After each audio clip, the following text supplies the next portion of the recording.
Oi, eu sou a Grazi e esse é o 15 Minutos com a Bíblia. Hoje começaremos pelo capítulo 8 de Números, a preparação das lâmpadas do candelabro. Disse também o Senhor a Moisés: Diga o seguinte a Arão: quando você preparar as 7 lâmpadas, essas deverão iluminar a área da frente do candelabro. Arão assim o fez. Dispôs as lâmpadas de modo que estivessem voltadas para a frente do candelabro, como o Senhor tinha ordenado a Moisés. O candelabro foi feito de ouro batido, do pedestal às flores, conforme o modelo que o Senhor tinha mostrado a Moisés.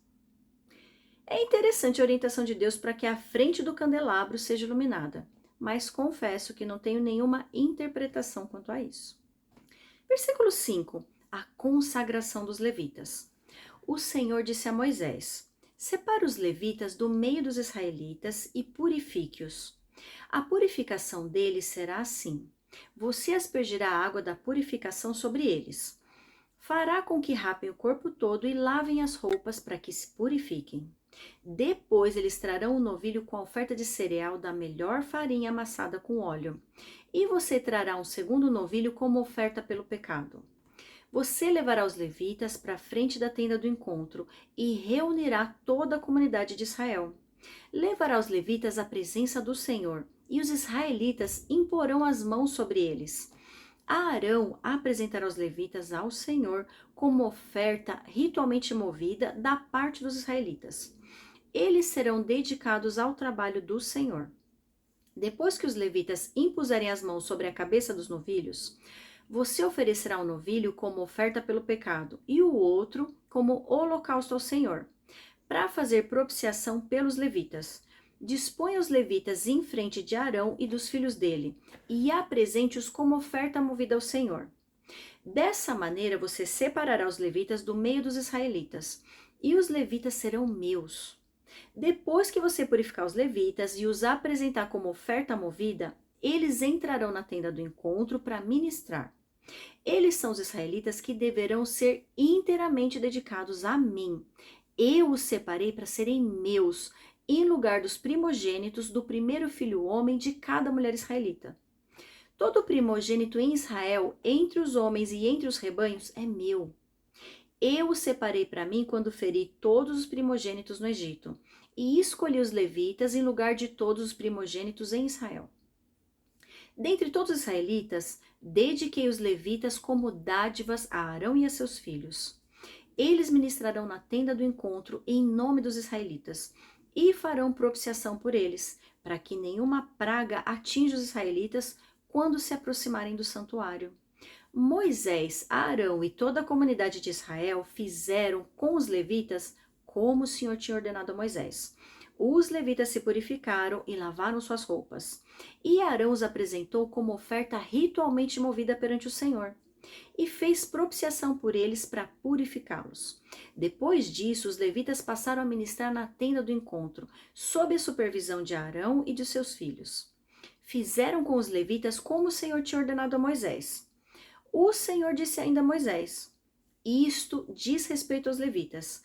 Os homens de 25 anos para cima, aptos para servir, tomarão parte no trabalho que se faz na tenda do encontro. Mas aos 50 anos, deverão afastar-se do serviço regular e nele não mais trabalharão. Poderão ajudar seus companheiros de ofício na responsabilidade de cuidar da tenda do encontro, mas eles mesmos não deverão fazer o trabalho. Assim, você designará as responsabilidades dos levitas. Esse ritual pode até parecer um pouco estranho. Já vimos os animais serem movidos ritualmente, mas imaginar todo o clã levita sendo movido é algo que surpreende um pouco. Ao impor as mãos sobre os levitas, a comunidade estaria simbolicamente transferindo seus pecados a eles, para que atuassem como propiciadores. Toda essa simbologia prenuncia a vinda do Messias, pois foi exatamente o que Jesus fez ao dar sua própria vida como sacrifício derradeiro. Os levitas seriam os intermediadores entre os pecados do povo e a redenção de Deus. Outro dado interessante é que os levitas deveriam servir dos 25 aos 50 anos. Depois disso, deveriam se aposentar, não podendo mais exercer o trabalho da tenda do encontro. capítulo 9, a celebração da Páscoa. O Senhor falou a Moisés no deserto do Sinai, no primeiro mês do segundo ano, depois que o povo saiu do Egito. Ele disse: os israelitas devem celebrar a Páscoa na ocasião própria. Celebrem-na no tempo determinado, ao pôr do sol do 14º dia desse mês, de acordo com todas as suas leis e ordenanças. Então Moisés ordenou aos israelitas que celebrassem a Páscoa. Eles a celebraram no deserto do Sinai, ao pôr do sol do 14º dia do primeiro mês. Os israelitas fizeram tudo conforme o Senhor tinha ordenado a Moisés. Mas alguns deles não puderam celebrar a Páscoa naquele dia porque se haviam tornado impuros por terem tocado num cadáver. Por isso procuraram Moisés e Arão naquele mesmo dia e disseram a Moisés: nós nos tornamos impuros por termos tocado num cadáver. Mas por que deveríamos ser impedidos de apresentar nossa oferta ao Senhor na ocasião própria, como os demais israelitas? Moisés respondeu-lhes: esperem até que eu saiba o que o Senhor ordena a respeito de vocês. Então o Senhor disse a Moisés: diga o seguinte aos israelitas: quando algum de vocês ou de seus descendentes se tornar impuro por tocar algum cadáver ou estiver distante por motivo de viagem, ainda assim poderá celebrar a Páscoa do Senhor. Deverão celebrá-la no 14º dia do segundo mês ao pôr do sol. Comerão o cordeiro com pães sem fermentos e ervas amargas. Não deixarão sobrar nada até o amanhecer, e não quebrarão nenhum osso do cordeiro. Quando a celebrarem, obedeçam a todas as leis da Páscoa. Se, porém, um homem estiver puro e não estiver distante por motivo de viagem, e ainda assim não celebrar a Páscoa, ele será eliminado do meio do seu povo, porque não apresentou a oferta do Senhor na ocasião própria. Ele sofrerá as consequências do seu pecado. Um estrangeiro residente entre vocês que queira celebrar a Páscoa do Senhor, deverá fazê-lo de acordo com as leis e ordenanças da Páscoa. Vocês terão as mesmas leis para o estrangeiro e para o natural da terra. Aqui vemos o Senhor relembrar as orientações quanto à celebração da Páscoa, que foram dadas em Êxodo 12, quando os israelitas estavam se preparando para deixar o Egito, pouco antes da morte dos primogênitos.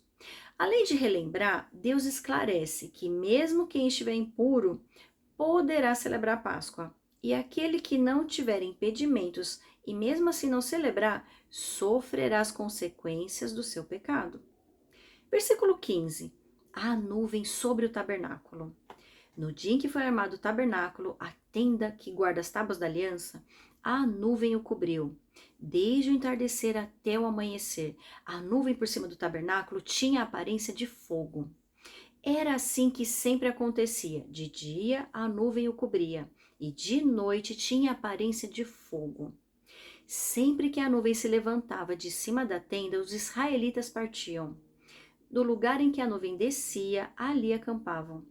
Conforme a ordem do Senhor, os israelitas partiam, e conforme a ordem do Senhor, acampavam. Enquanto a nuvem estivesse por cima do tabernáculo, eles permaneciam acampados. Quando a nuvem ficava sobre o tabernáculo por muito tempo, os israelitas cumpriam suas responsabilidades para com o Senhor e não partiam. Às vezes a nuvem ficava sobre o tabernáculo poucos dias.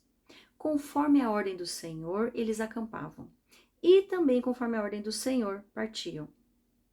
Outras vezes a nuvem permanecia somente desde o entardecer até o amanhecer, e quando se levantava pela manhã, eles partiam. De dia ou de noite, sempre que a nuvem se levantava, eles partiam. Quer a nuvem ficasse sobre o tabernáculo 2 dias, quer um mês, quer mais tempo, os israelitas permaneciam no acampamento e não partiam. Mas quando ela se levantava, partiam. Conforme a ordem do Senhor acampavam e conforme a ordem do Senhor partiam. Nesse meio tempo cumpriam suas responsabilidades para com o Senhor, de acordo com as suas ordens anunciadas por Moisés. Esse é talvez um dos ensinamentos mais profundos que precisamos aprender. A presença de Deus deve ser aquilo que nos guia, que nos impulsiona a nos movimentar. mas que também nos obriga a esperar. Era imprevisível quando a nuvem se levantaria para que eles prosseguissem viagem. Fico imaginando o quão angustiante era esperar sem saber quanto tempo demoraria essa espera. A incerteza quanto ao momento em que terminariam a jornada pelo deserto e finalmente adentrariam a terra prometida deve ter sido sufocante e desesperadora em muitos momentos. Não faz parte da natureza humana saber esperar. Não conseguimos esperar um segundo antes de buzinar para o carro da frente quando o farol abre. Não suportamos esperar por uma longa fila no caixa do supermercado. Agora imagine esperar em meio ao deserto, vivendo de maneira provisória e precária, como estrangeiros que não têm uma terra para chamar de sua, tendo como consolo apenas uma promessa e um Deus para seguir. Confesso que muitas vezes tenho a tendência de julgar os israelitas e taxá-los como murmuradores. Mas só quem passa pelo deserto sabe o que isso realmente significa. Eu oro para que a nossa jornada pelo deserto esteja próxima do fim.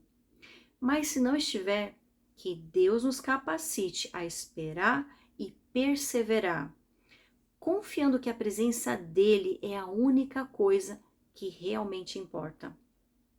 Eu te vejo no capítulo 10.